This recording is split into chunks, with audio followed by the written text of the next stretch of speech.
আমাদের এবারের বাজেট কিছুটা ব্যতিক্রমধর্মী। এবারের বাজেটে তাই শিক্ষা, স্বাস্থ্য, সুশাসন, নাগরিক সুবিধা, কর্মসংস্থান ইত্যাদি বিষয়ের উপর জোর দেওয়া হয়েছে। 2025-26 অর্থবছরের প্রস্তাবিত বাজেটে নিত্য প্রয়োজনীয় পণ্যের দাম কিছুটা কমতে পারে বলে জানান অর্থ উপদেষ্টা সালেউদ্দিন আহমেদ।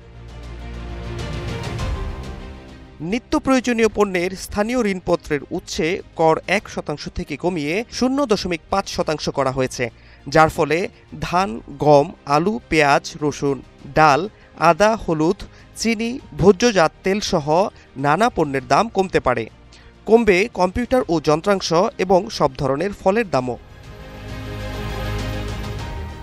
এছাড়া বাজেটে চিনি ও সয়াবিন তেলের আমদানিতে শুল্ক ও ভ্যাট হ্রাসের প্রস্তাব করা হয়েছে।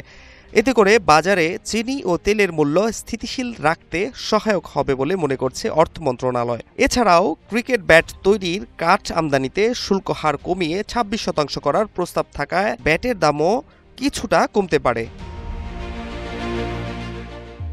এবারের বাজেটের আকার ধরা হয়েছে 7,90,000 কোটি টাকা, যা গত বছরের তুলনায় 7,000 কোটি টাকা কম। এটি বাংলাদেশের ইতিহাসে প্রথমবারের মতো বাজেটের আকার হ্রাসের নজির। বাজেট ঘাটতি ধরা হয়েছে 2,26,000 কোটি টাকা, যা জিডিপির 3.2%।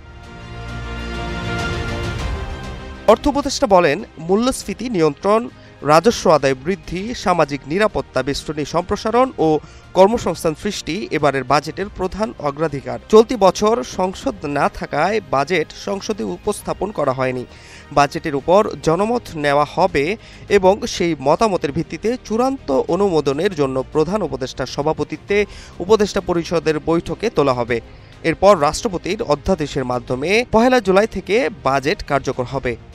Fahad Shahriar, news desk, global television.